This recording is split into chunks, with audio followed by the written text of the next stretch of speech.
मेरे प्यारे दोस्तों, मेरे प्यारे भाइयों, तो मैं आपके सामने फिर कुछ ज्ञान की बातें लेके आ रहा हूँ।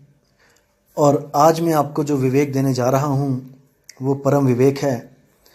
आप उस विवेक के सहारे सत्य और असत्य का जो निर्णय है बहुत ही अच्छी तरह कर सकोगे, अगर आप विचारशील हो तो, अगर आप सच में विवेकी हो तो। क्योंकि जो विवेकी होता है वो केवल एक सैन की ज़रूरत होती है उसको। वो कोई मूर्ख नहीं होता है कि उसको 100 बार समझाया जाए। जो विवेकी होता है वो सत्य और असत्य को एक ही बार में परख लेता है कि असल में सत्य और असत्य क्या है। बस एक इशारे की ही कमी होती है विवेकी की ज़िंदगी में। वो इशारा मिला नहीं और उसका विवेक जागा नहीं, उसी वक्त जाग जाता है। तो दोस्तों, आज बात करेंगे सतगुरु कबीर साहब की देह के ऊपर और उनके विदेह स्वरूप के ऊपर। क्योंकि लोगों में बहुत ज़्यादा भ्रम आ चुका है कि कबीर साहब भी कोई शरीर है, वो भी किसी लोक में कोई नूरी तत्व का शरीर है जो अरबों खरबों युगों तक कायम रहता है और उसके बाद वो भी नष्ट हो जाता है। कुछ भ्रमणा लोगों ने, अज्ञानियों ने फैला दी है। लोगों के मनों में ये बात बैठ गई है और बड़ा अच्छा घर कर गई है ये कि कबीर साहब भी कोई ऐसा शरीर है जैसा जो लाखों करोड़ों साल रहता है, अरबों साल रहता है सतलोक में, उसके बाद वो भी नष्ट हो जाता है। तो दोस्तों, मैं आपसे एक बात पूछना चाहूँगा कि जो नूरी तत्व का जो कबीर साहब का जो शरीर बताया गया है आप लोग को, उसकी बहुत बहुत बहुत ज़्यादा उम्र है। मैं मान गया, आपने बोला मैं मान गया, ठीक है। मुझे इतना बताया जाए केवल कि जब वो शरीर यहाँ पे आएगा तो क्या उस शरीर के गुण बदल जाएंगे? जैसे सोना आपके घर में पड़ा है, वो सोना 24 कैरेट का है। आपके पास 24 कैरेट के सोने के बिस्कुट है, मान के चलो एक बिस्कुट है। आप वो 24 कैरेट का बिस्कुट कहीं भी ले जाओ, आप चाहे अपने देश में ले जाओ, चाहे आप अमेरिका में ले जाओ, चाहे जापान में ले जाओ, क्या वो देश के हिसाब से उसके गुण बदल जाएंगे? क्या वो 24 कैरेट से 22 कैरेट रह जाएगा या 20 कैरेट हो जाएगा? आप विवेक लगाओ, विचार करो, ऐसा कभी नहीं होगा।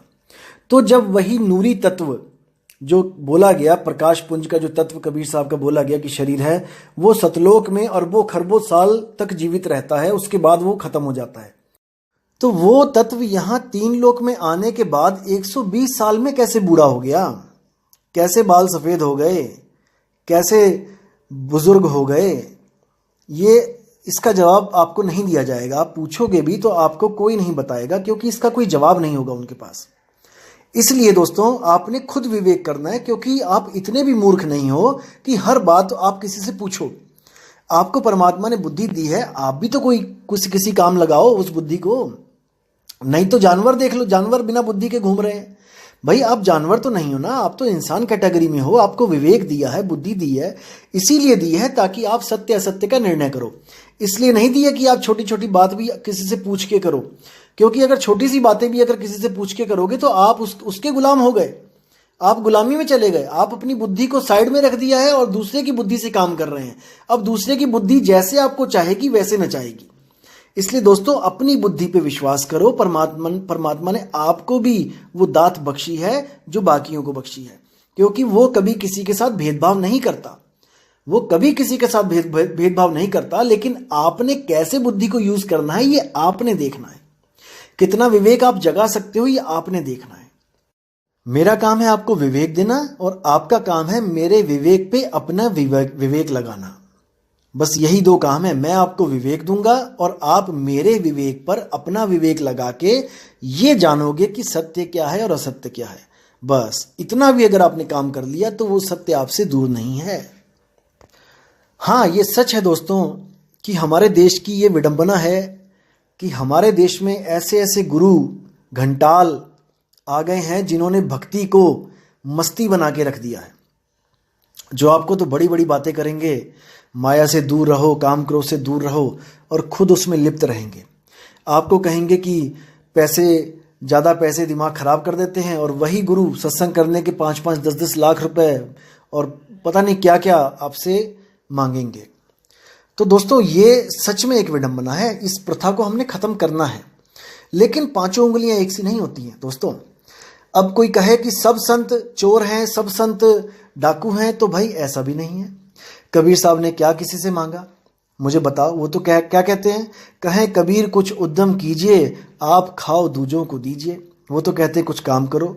वो तो चरखा काटते रहे, अपना कपड़ा बुनते रहे।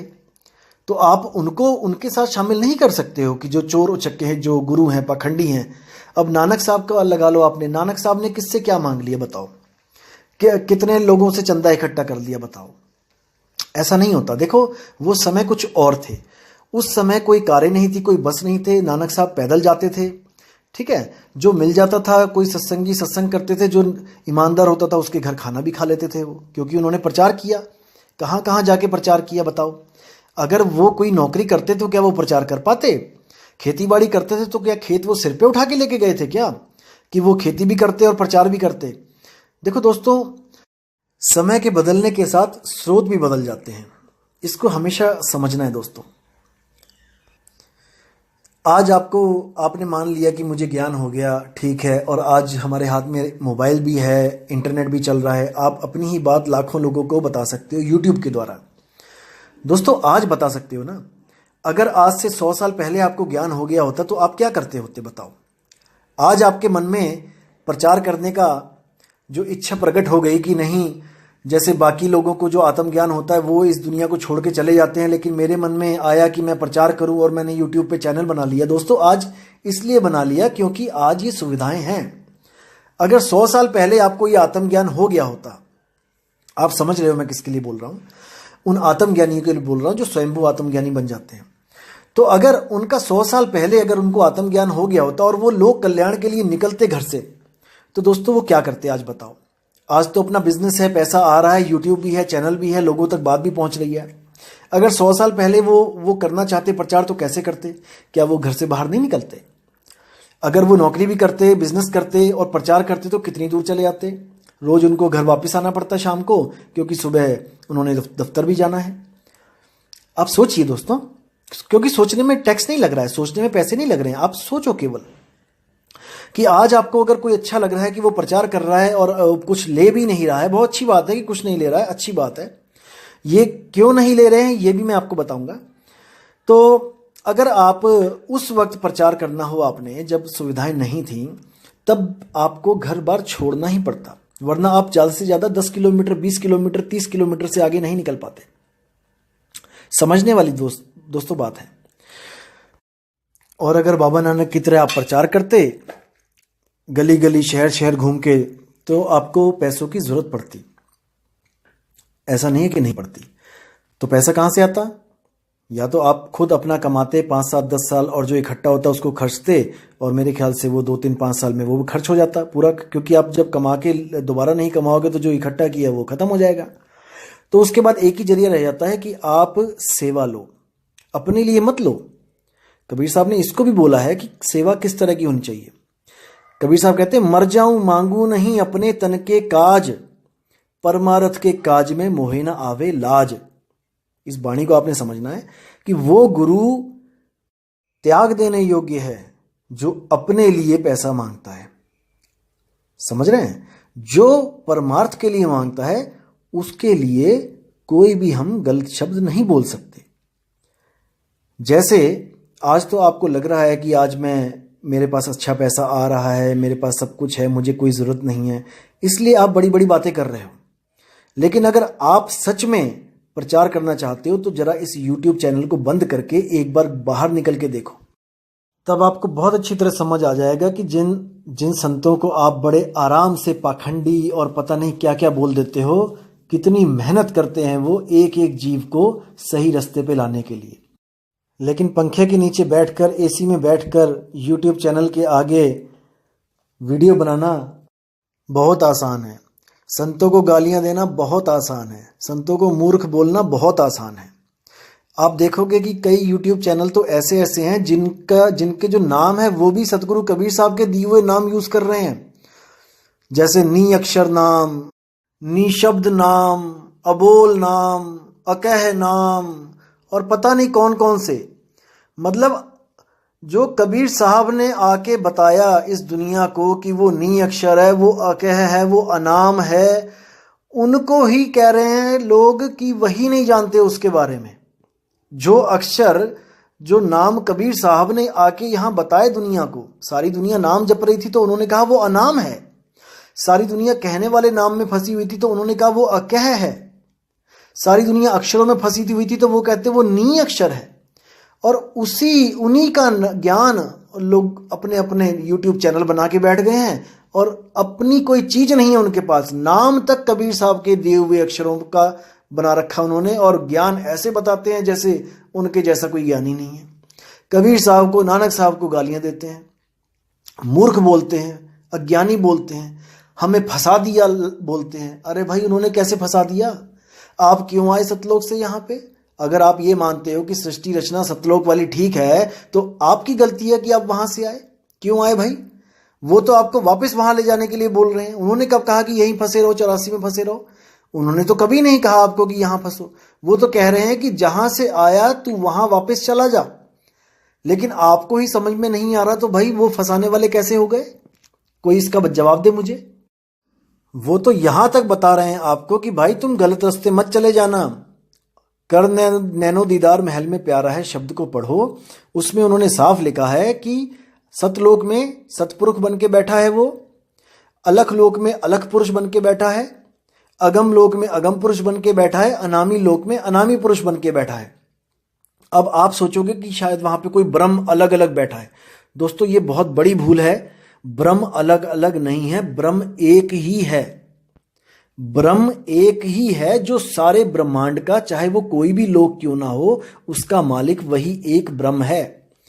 और जिनकी बात कबीर साहब कह रहे हैं कि वहां पर करोड़ों सूरज वाला पुरुष बैठा है, आगे कोई अरबों सूरज वाला पुरुष बैठा है, तो दोस्तों वो कोई ब्रह्म बैठा नहीं है वहां पे। वो तो माया ने आपको दिखाया है। वो माया ने आपको दिखाया है। कैसे दिखाया है? वाणी में ही देखिए क्या कहते हैं। आदि माया कीनी चतुराई, झूठी बाजी पिंड दिखाई, अवगति रचना रची अंडमाही, ताका प्रतिबिंब डाला है। साफ क्लियर कर दिया कबीर साहब ने कि ब्रह्म आपको लग रहा है जैसे अलग अलग पुरुष, ब्रह्म पुरुष वहां पे बैठे हैं, कि आप जा रहे हो आगे से आगे करोड़, आगे से आगे अरबों सूरज, आगे आगे खरबों सूरज चमक रहे हैं एक एक रोम में। वो कह रहे हैं कि आपको तो दिखाया जा रहा है किसके द्वारा? माया के द्वारा। वहां पे कोई नहीं बैठा है, वहां पे कुछ भी नहीं है, लेकिन आपको ये माया झूठी बाजी दिखा रही है। साफ बोला उसमें। लेकिन अज्ञानी बंदे इसको नहीं समझ सकते हैं। वो आपको ये घोषित कर देंगे कि हर लोक में एक नया पुरुष बैठा है। बताओ, अरे इतने पुरुष कहां से आ गए? कौन है ये पुरुष?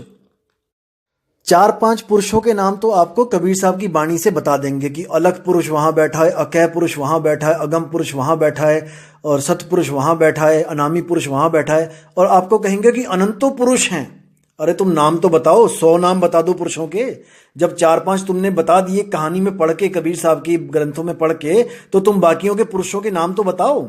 अगर तुम इतने बड़े अंतर्ज्ञानी हो गए कि तुम्हें अनंत लोग दिखाई दे रहे हैं, तो तुम पुरुषों के नाम तो बता दो, 10 के ही बता दो। भाई ये सब अज्ञान है, ये सब भोले जीवों को फंसाने के लिए ये कला खेली जा रही है। लेकिन भोले जीवों, आप इतने भी भोले नहीं हो कि कोई भी आपको मूर्ख बना के चला जाए।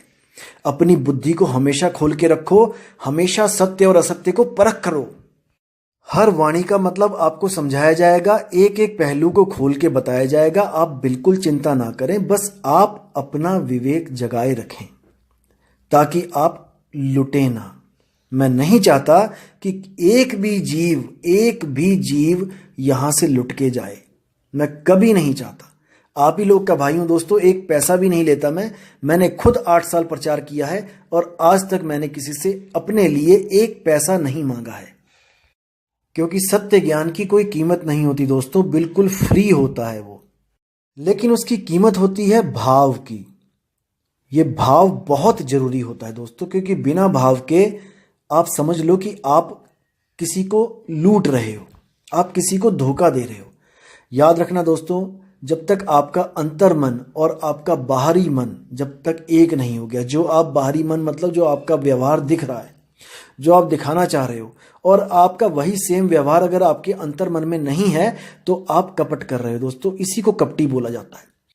ऐसे ही लोगों को नाम देने के लिए धर्मदास को कबीर साहब ने रोका। उन्होंने बोला, धर्मदास तुझे लाख दुहाई, सार शब्द बाहर ना जाई, गुरमुख को तुम देव बताई, और कपटी से तुम राख छुपाई। क्योंकि ऐसे कपटियों को उस ज्ञान का मोल तो पता नहीं लगता, लेकिन वो क्या करते हैं, वो कोई अलग पंथ चला के, अलग आश्रम बनाकर और वहाँ पर दुनिया को लूटना शुरू करते हैं, बाणी वही बोलना शुरू कर देते हैं, भेद भी अगर मिल जाता है उनके पास उसका भी मिसयूज़ करना शुरू कर देते हैं, लोगों को लूटते हैं। इसलिए धर्मदास को बोला कि धर्मदास परखो, कोई भी शिष्य आपके पास आता है उसको सीधे सार शब्द मत बताओ। कबीर साहब ने बोला धर्मदास को कि जब तक परख नहीं होगी। दोस्तों, आज अगर हम स्कूलों में बच्चे अपने डालते हैं तो वहां पे भी तो परख हो रही है, वहां पे भी तो एंट्रेंस एग्जाम हो रहा है। अगर आप वहां पे जाके भिड़ जाओ कि आप क्यों एंट्रेंस एग्जाम ले रहे हो, क्यों बच्चों को परख कर रहे हो, बच्चों की एडमिशन दो सीधे, कहने का मतलब सीधे नाम दो, आप क्यों दोबारा दोबारा आश्रम पे बुला रहे हो, तो दोस्तों वहां पे आपकी दाल नहीं गलेगी। यहाँ तो आपको बड़ा अच्छा लगेगा, गुरुओं के लिए तो आपको बड़ा अच्छा लगेगा कि आप जाओ और सीधे नाम मिल जाए। आप अगर स्कूल खोल लो, अपने ऊपर लेके देखो, आपने कोई स्कूल खोल लिया और आपके स्कूल में एक से एक नालायक बच्चे आपके स्कूल में आ जाएं और आप वो सब फेल होंगे, तो आपके स्कूल की रेपुटेशन खराब होगी, आप कभी नहीं चाहोगे। इसीलिए आप एंट्रेंस एग्जाम को प्रमोट करोगे, आप उसको सही ठहराओगे, क्योंकि आपके ऊपर बनाई ना। अब दूसरों का जो है वो तो आसान होता है, दूसरों के ऊपर उंगली उठाना, जब अपने ऊपर उठती है तो वो मुश्किल होता है। इसीलिए धर्मदास जी को बोला गया, प्रथमे शिष्य होवन जो आई, ताको पान देव तुम भाई, जब देखो तुम दृढ़ता ज्ञाना, ताको कहो शब्द परवाना, शब्द माही जब निश्चय आवे, ताको ज्ञान अगाध सुनावे। 3 बार में नामदान देने के लिए बोला गया। इसका मतलब ये नहीं कि वो 3 बार में नाम, यानी कि पहले ओम कलियम दे दिया, फिर ओम सोहम दे दिया, फिर और कुछ दे दिया, ऐसा नहीं है। उसकी परख करने के 3 चरण बोले गए हैं। सबसे पहले तो ये देखो कि जब वो आता है तो उसकी बुद्धि विवेक कितनी है, वो आपके पास आया क्यों है, वो नाम क्यों लेना चाहता है, क्या उसको कोई शारीरिक बीमारी दूर करनी है, क्या उसके घर में कलेश है उसको ठीक करना चाहता है, या वो आमदनी कम है, व्यवसाय नहीं चल रहा है, उसको बढ़ाने के लिए आया है। पहले इसकी परख करो कि वो आया क्यों है, क्योंकि ये हीरा है दोस्तों, ये सबको नहीं दिया जाता, ये सबके लिए नहीं बना है, ये केवल उसके लिए बना है जिसको इसकी कीमत पता है। इसलिए हर चेले की परख की जाती है कि वो नाम क्यों लेना चाहता है। उसके बाद उसको नामदान दिया जाता है, और वो नाम सीधे सार शब्द नहीं होता है, वो नाम 52 अक्षरों के नाम होते हैं जिनको जपने के लिए बोला जाता है। उसको क्यों दिया जाता है, क्योंकि अभी उसकी बुद्धि में इतना विवेक नहीं होता कि वो इन बातों को समझ सके कि वो अनाम है, वो अकह है, वो नी अक्षर नाम है। तो उसको बोला जाता है कि आप सत्संग में आते रहो या फिर आप सत्संग सुनते रहो, ऑडियो के द्वारा, वीडियो के द्वारा, या किसी सत्संगी भाई से जो अपनी बात करके, अपना सत्संग करके, किसी किताबों द्वारा आप सत्संग करते रहो और आप समझने की कोशिश करते रहो कि वो सार शब्द क्या चीज़ है, जिसको प्राप्त करने से आपके सारे जंजाल छूट जाते हैं। तो सबसे पहले जो आपको नाम मिला 52 अक्षरों का, वो आपका पहला चरण हो गया। उसमें बोला है कि बालक सम ज्ञान, जिसका बालक जैसा ज्ञान है उसको पहले जपने वाले नाम दे दो। उसके बाद दूसरा चरण जो होता है वो होता है आपको जब सत्संग में ये बताया जाता है बार बार कि वो नाम बोलने लिखने पढ़ने में नहीं आता है, जो आपको नाम दिया है वो सार शब्द नहीं है, ये भी बताया जाता है साथ के साथ। तो इतना ज्ञान जब उस बालक को हो जाता है तो उसका दूसरा चरण भी कंप्लीट हो जाता है। उसके बाद तीसरे चरण में उसी शिष्य को सार शब्द दिया जाता है और उसके जो पुराने वाले नाम होते हैं उसको छुड़वा दिया जाता है। एक छुड़ाए एक लखाए, जो सार शब्द दिया जाता है वो कोई नाम नहीं होता, वो कोई शब्द नहीं होता, वो आपका निज स्वरूप होता है। आपको बताया जाता है कि असल में आप हो कौन और आप कहां पर हो। दोस्तों, आप कहां हो और आप कौन हो, यही वो निज ज्ञान है जिसको कबीर साहब कहते हैं, आपा खोए आपको चीने तब पावे पद निर्वाणा। आपा खोए यानी कि आप जिसको आज तक ये समझ के बैठे थे कि मैं हूं, जैसे आप आज तक ये समझ के बैठे हो कि मैं तन हूं और थोड़ा सा ज्ञान मिल जाए तो आप ये समझ जाते हो कि मैं मन हूं। लेकिन असल में क्या है कि ना मैं तन हूं ना मैं मन हूं, मैं तो इन दोनों को चलाने वाला हूं, मैं इन दोनों की उत्पत्ति का कारण हूं, मैं चेतन हूं, मैं परम चेतन हूं। जब तक आप इसको नहीं समझोगे, जब तक आपको इस तन और मन से छुटकारा नहीं मिल सकता। तन और मन दोस्तों दोनों जड़ हैं और चेतन ये जीव और इसका शुद्ध रूप जो है वो आत्मा है। इसको समझना है। जड़ चेतन का करे निबेड़ा, कहे कबीर सो हंस है मेरा। जब जड़ तन और जड़ मन को जब हम अलग कर देंगे तो जो बचेगा वो मैं हूं, वही मैं जीव हूं। और उसी जीव के शुद्ध स्वरूप को चेतना, आत्मा, परमात्मा कहते हैं। तो दोस्तों, इसी के साथ मैं ये सत्संग यही समाप्त करता हूं और बहुत जल्दी आपके पास एक नई ऑडियो के साथ आऊंगा और आपके विवेक को जागृत करूंगा। तब तक के लिए दोस्तों आज्ञा दें। जय गुरु बंदी छोड़ कबीर साहिब, जय हो मदन साहिब की, जय जय सतगुरु वैराग साहिब जी की, सभी संतों की जय हो। साहिब बंदगी सतनाम। मेरे प्यारे दोस्तों, मेरे